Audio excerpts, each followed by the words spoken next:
You're on. All right. Well, number one improvement is the cover. I just like the addition of the girl there on the cover. I think it just makes it more magical. And the idea of the boards being indicated there is an addition. Vowel Galaxy's the same. This is an addition. What is Tattum reading? And some key concepts. This is similar. But again, it just basically has a description. I guess people are gonna have to move. Okay, now we can see your screen. Actually, if we turn this, we can all see it, and people just move, and that way the camera will capture what you're saying. Okay. Everything I have on my desk is Then you can move over here. Look at this. Okay, gotcha. Does that work? See? So, I'm so sorry. I got two. I got two screens. partly this was meant to be for explanation of the program. Like if you wanted a quick explanation of the program, you could go to the Vowel Galaxy in this sheet. And these are some key procedures you wouldn't necessarily go to, but you could go through the glossary, etc., which is an addition, okay, of techniques and terms we use. So that's a good review for class when you're teaching. This is the glossary, because a lot of the terms they have a little trouble with. Here's the lessons. This is telling you where you can go to YouTube to watch the original videos for people. We've added that.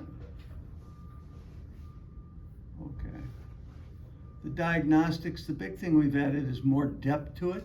Don't necessarily need it, but it just gives you an idea of how they'll do on standardized tests versus regular tests. Can you explain that? What's the difference between the standardized test and the regular test? What do you do? Yeah, well, the standard test, that's like like a California Achievement Test or any kind of reading test with Gates McGinnity. So any test that's used, the Minnesota test, one's used a lot. Minnesota, I forget exactly. Naive? Pardon me? Naive? Yeah, I think that's it. So basically, students on those tests, start ones cannot read, therefore they're scoring at the pre-primer level, they just can't read. So whatever test they're taking, that's your cue, that they just can't read. And then our test, I point out where they're gonna have trouble, wed, fox, etc. on those words. And then a little breakdown of where to start with the kids.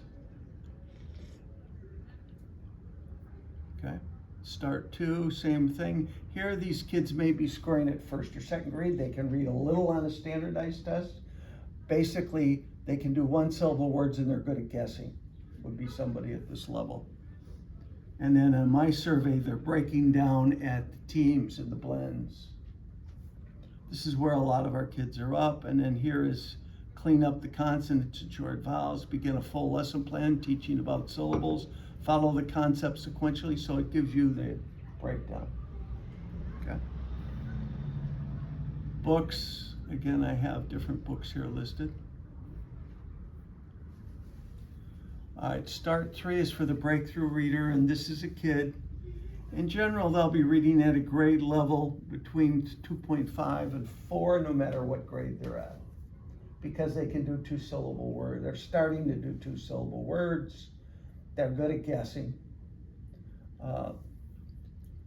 Because they're often, kids have reading problems. Many of them are pretty sharp, kids with dyslexia. And here I show the breakdown.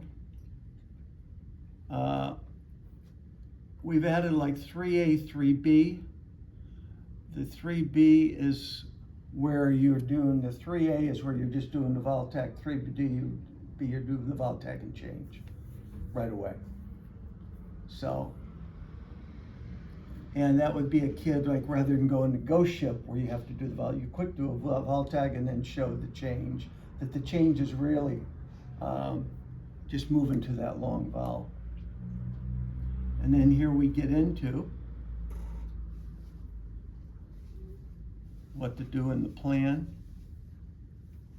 and line spellings introduced, etc. Then step 4 or start 4.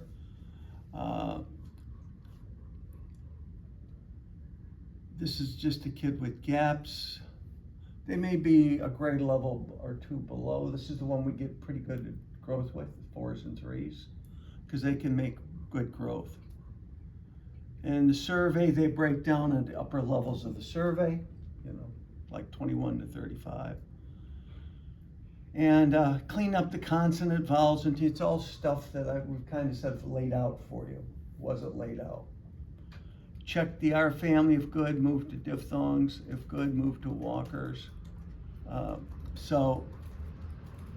And we've labeled these now.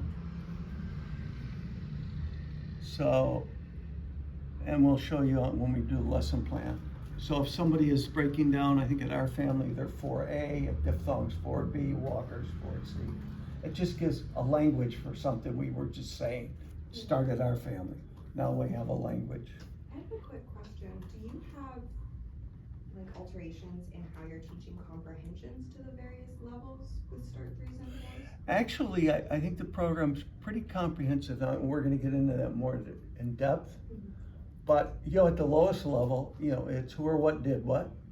And if they can't comprehend that, we go to the picture first, which we'll talk about, and do vocabulary work with the picture, and then go into using the 4-step method with the vocabulary. But asking them a lot, who or what did what? Where and when did this happen? Yeah. And that's our start. So, and the reason that's our start, I put the did what with the who because it really is the kernel sentence. The kernel sentence is who or what did what. If a kid can tell you that, that means they're getting a basic understanding. But they can put their finger on it. So I basically kind of combined techniques I used to use, but I just call these are pointing ones. So you point to who or what, you can point to the did what, you can point to the where and the when question. So those are all concrete operations that a child should be able to do. So you basically added in a multisensory procedure to solidify and deepen that kid's understanding of what they're doing. Yeah, and I've kept it concrete. This is really good, but I think the explanation to tutors is the kid is actually using his finger to solidify the knowledge, and this is the change that you've made. Right. That you're not changing what you've done before. What you're changing is how the kid responds to the instructions. Yeah, and I worked with this with one of the students we have who had severe comprehension problems, and this really worked well. Who or what did what, where and when, who or what did what, where, what. What also really worked well with him was the new reading comprehension sheets I made on the computer. He really took to that. So did the kid have comprehension issues or reading comprehension issues? He had reading comprehension issues, primarily. Okay, so, and then of course we have the Start 5. These are the ABCs we added. Concept 11 books, Our Family, Concept 12, etc. Choosing a book, and then Start 5. Students at Start 5 can vary in their test scores. In general, they'll be reading at grade level between 4, 5, and 7. Their breakdown will often be they just don't understand. And it can be vocabulary, it can be a lot. I've done some of the games. I'm trying to learn Spanish now that I have time on my hands. And I do a little each day, but I made games for Spanish. So I've made fill in the blank stories. And then I've made the review games like we have in vocabulary, where one side's the English version, the other side's the Spanish version, or vice versa. And really, they're pretty effective, but I realized on the closure activities, you don't know the vocabulary, you can't do a thing. I mean, even if you only know some of them, you can't do a thing. That's why I recommend with the vocab, you do the 4-step method before you go, where they're sounding out the word, you're saying it and they point real quick. You're given a definition and then you randomly point. And I found that worked with the kids I was working with. Once I did the 4-step method, they were good to go. And that's what I was lacking in the Spanish thing, the 4-step method. So I had to go and just relook at the definitions. So that focuses on the vocabulary you're choosing around comprehension. It doesn't focus on the cognitive components. Well, that's why I'm saying those apart, because I think a kid who has a comprehension issue is a different ballgame than a kid who has a reading comprehension issue, Yeah. correct? We start with the picture and just get them to comprehend the picture. That's the way I look at it. So give me the who or what in the picture. What are they doing? Okay, where's this happening? When's it happening? Good. What do you think is going to happen next in this picture? And so we'll put a focus on that before we go into the vocabulary and the reading. And yeah. I'm wondering if the closed exercises are exercises in vocabulary more than comprehension? Well, they're both, but they're also, the key thing I found at aids attention. It really just gets kids to be more attentive. It's huge, just a huge type thing. So When it's a another kid, short activity. yeah, when the kid's spacing, again, I found that the ones that really took were the vocabulary, the sight words. Because I took the Shaywitz sight words and then narrowed it to the 50 real ones rather than the phonics ones. There's a couple real words in there that are just high frequency I put in, but it's pretty. And then I took the sight words from Moonlight and Sunlight and put them in lists as well, and I have games for all those. So, if you're in chapter 1 of Moonlight, Sunlight, you've got sight words you can work on with the game. And I found that worked with Sumner all the time. And I keep using Sumner because he's one of the most intelligent kids I work with, but the severest form of dyslexia. So he's a kid where most of his left neurons move to the right side of his brain. And he could come up with an invention with, a folder, a pen, or that, whatever there is, he could create. He could also find flaws in things. He's just really gifted.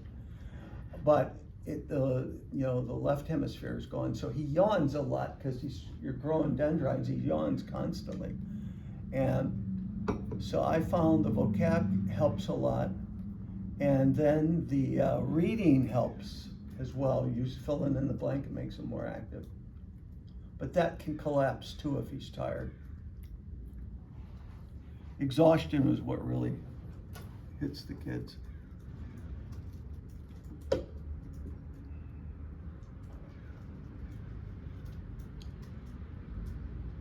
Here we give a little breakdown of what they'll be doing on comprehension. First, you just want to find, can the kid give you a summary? If they can give you a good summary of what you're reading, you don't have to do as much, okay? But we'll get into that a little further as we go through this. Word attack. So if you're at a start 4, it's just good to glance at this. And for you guys, it just makes it easy on training. You can just say, start 4, what are you going to be doing? He's a 4A, what's the new concept?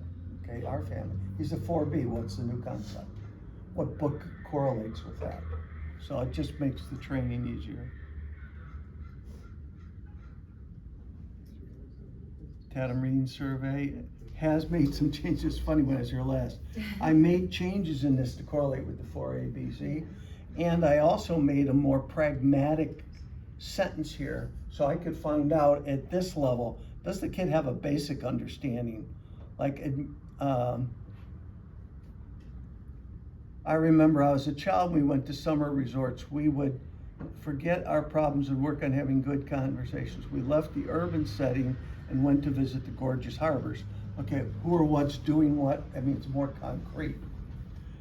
But that's dealing with diphthongs. This is dealing with our family. So it's it correlates now with the A, B, and C.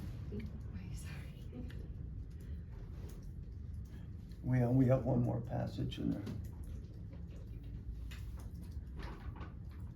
And here is the correlation.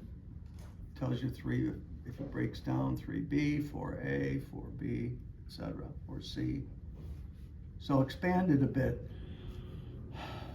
But it basically came out of confusion and beyond basics, where they don't have as tight a run program as you guys have, as we have. And so I just needed to make it clear, saying that's a 4A, that's a 4B, that's a 4C, just made it clear. So procedurally, it doesn't change that much. No, it really doesn't. What I did is added a passage, but all I've done is there are some kids that really are ready to do both word attacks, both tag and change right off the bat, and I simplify those. Can I ask you a question? Is Beyond Basics seeing what we see, which is typical, like, we may have a 4.5 or a 3.5 or a 2.5, but the reality is that you need to drop down to whatever that base level is and then move up as quickly as you can. Yeah. So in other words, if I have a 2.5, I don't really have a 2.5 in terms of how we deal with that student. We just know that kid's gonna move faster. Yeah. Right? And so we're telling our tutors, it's a 2. Yeah. We're telling the family you're a 2. Right. Right, we're not really having. Exactly. any sort of 2.5 is conversation just about- going as quick as you Yeah, can. so you're going back and you're Yeah, reviewing, that's- and then you're hitting, and then you're just moving as fast as you Exactly. quick, ready to keep pushing that kid, Right. because you know they got something a little extra. Right. Are they experiencing the same thing? Well, what's added in these screens, well, it's kind of the same, because if I say somebody's a 4A, and you teach our family and they run through the book, you know, we now have summaries. This will all be available on the website, but we've made summaries for chapters in Moonlight of kids moving fast in the book. You can give summaries and look at the pictures. We've just finished Sunlight Tells, and we've done it for Chronicles of Yore, and we're working on Tells of Mystery now, the harder series, where you can do summaries to move quicker if your child's doing well. So if you have a 4A and you're there and you go, oh, really, he's a 4B, but he likes the book, I'll give some summaries, we'll read a chapter, a couple chapters, but we'll move on. And so that'll all be kind of packaged together once the website gets finished.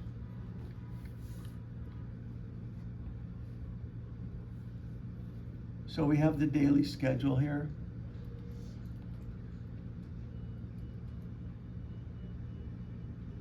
Has anything changed in the daily schedule? Well, yeah, couple things. One is the phonemic awareness, which I introduced a year ago from, you know, all the work done on deleting the sounds, and I became sold on that and working with Sumner. I learned a lot from Sumner, because I've tried everything in the book that you could possibly try with this kid. And so, yeah, I've learned with him that part of the problem is before you're getting in the step tracking, which is you're now correlating Broca's with Heschel's gyri. Heschel's gyri is just the hearing of sounds. And step tracking, we're now segmenting with the sounds. So I found that just makes them more attentive, and that was a problem that they were having. So, and we're gonna do a quick practice of that in a little bit when we're ready to just break in and do a little work.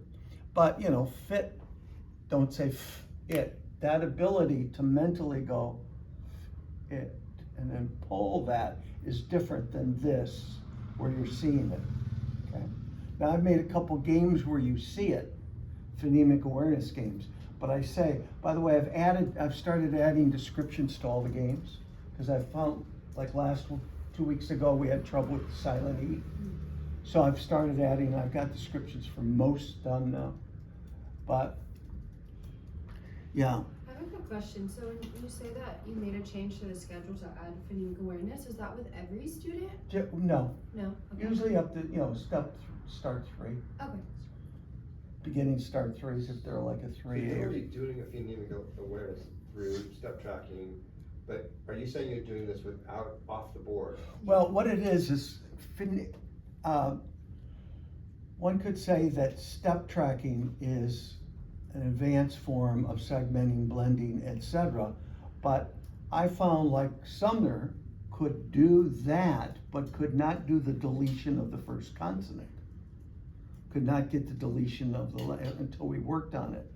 So I see that's helping the auditory process for those kids. But that's done, the procedure changes, you're doing it off the board. You're saying, 1 I minute. have fat, make it Yeah. fit, I have fit, make it. Well, I'm basically saying Yeah.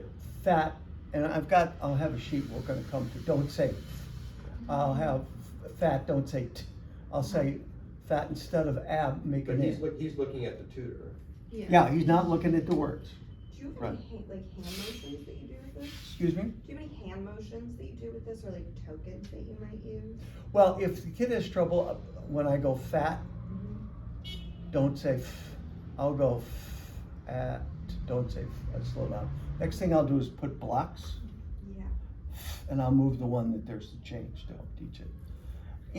On the computer, I have it done visually where he sees the word initially and pushes it. Then I say after that, just have him do it auditorily. Okay. Do you have a list of words that you choose? Yeah, I have. It's in the book here. It has a list of like 10 words, I think, for each concept. And then I just say, go to the book you're dealing with and use these techniques in your book. Okay. All right. Let's move on.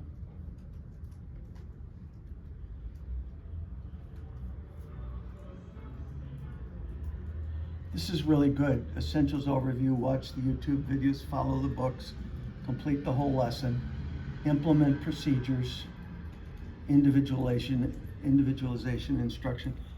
A lot of people will just do part of the program, it just doesn't work. And it just doesn't work. Also, one thing I can tell you authoritatively, if you got a severe dyslexic, he's not gonna learn to read in a regular phonics class, he's just not. Because he needs so much more review, he needs so much more processing than with the class. That, he just needs a one-on-one. So our organization will always be relevant. Because they're just, if they're a higher start 2, start 3 or higher, they can learn with the class. But like my start 1s and really early 2s just haven't responded well in the class at all. And there's a lot of reasons for that. One is it's not as intense, it's not individualized. There's so many friggin' days off. That's the big one. Fridays are off. And there's Every Friday? Well, often Fridays are off for other things, like teacher meetings or a field trip, but there's so many days missed. It's just, and that's going on everywhere, that there's kind of more field trip based. With the severe kids, they just need tutoring. So I don't even fool around that with a parent. I'll just say, now if you got a good old Catholic school, they've managed to maintain a tighter discipline and tighter schedule. And if they're doing a program like Slingerland, it does well. Because they believe in the basics. They still teach handwriting and teach the skills. And yeah, so that can work. And there's research on that there's kids from the Catholic school score higher on tests, standardized tests.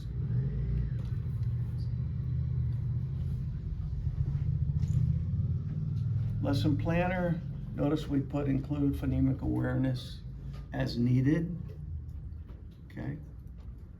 This is one George particularly liked, this planner, so put that in. All right, so now basically the new notebook follows the lesson plan. So it starts with sound stuff and moves to new concept. It goes into syllable stuff, so it just follows the plan. So here's the sound stuff, so people want to know what's the organization. It's just following the plan. Here's the sounds, how to do the sounds, okay. Here's tic-tac-toe to review some sounds. All right, here is the advanced phonemic awareness, and we're going to practice. Where might my books be? They're in Oh. the box on the Good. tall table.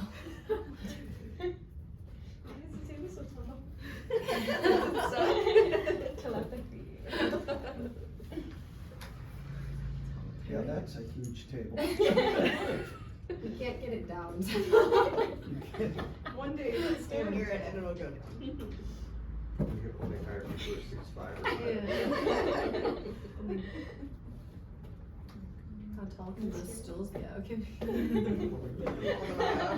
you just have to leap onto the chair. Hey, we want to go. I'll take some simpler